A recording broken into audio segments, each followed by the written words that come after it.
कौटुंबिक वादातून दुहेरी खून, लग्नाच्या वरातीत अल्पवयीन पुतण्याचा काका आणि चुलत भावावर चाकू हल्ला.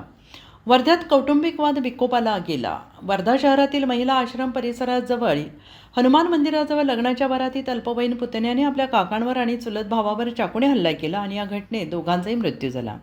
पोलीस निरीक्षक संतोष टाले यांच्या माहितीनुसार आरोपी पुतण्याने हत्येसाठी ऑनलाईन चाकू बोलवला होता.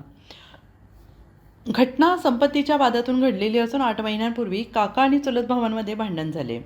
अल्पवयीन आरोपी पुतण्याने योग्य कधी वेळ मिळेल हे पाहत लग्नाच्या वरातीत हल्ला केला. पोलिसांनी आरोपीला ताब्यात घेतलेलं असून वर्धा शहर पोलीस स्टेशनमध्ये गुन्हा नोंदवण्यात आलेला आहे.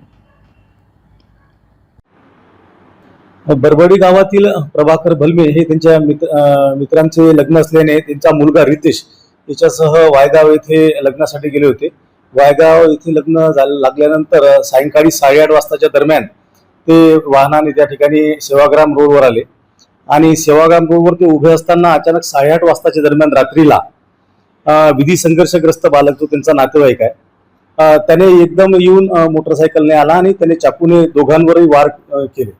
दोघांनाही तात्काळ हॉस्पिटलला सेवाग्रामला भरती करण्यात आले, परंतु त्या ठिकाणी नेल्यानंतर डॉक्टरांनी त्यांना मृत घोषित केलेले आहे. या दोघांचेही जागेच्या कारणावरून बरबाडी गावामध्ये वाद होते. याच्याबद्दलच्या FIR सुद्धा पूर्वी नोंद आहेत. विधी संघर्षग्रस्त बालक जो आहे याच्याविरुद्ध सुद्धा FIR नोंद आहे आणि जे मृतक आहेत त्यांच्या विरुद्ध सुद्धा FIR सेवाग्रामला आणि वर्धा शहर पोलीस स्टेशनला नोंद आहे. तक्रारीवरून आम्ही विधी संघर्षग्रस्त जो बालक आहे त्याच्या विरुद्ध FIR दाखल केलेला आहे कलम 103(1) प्रमाणे आणि गुन्ह्याचा तपास सुरू आहे.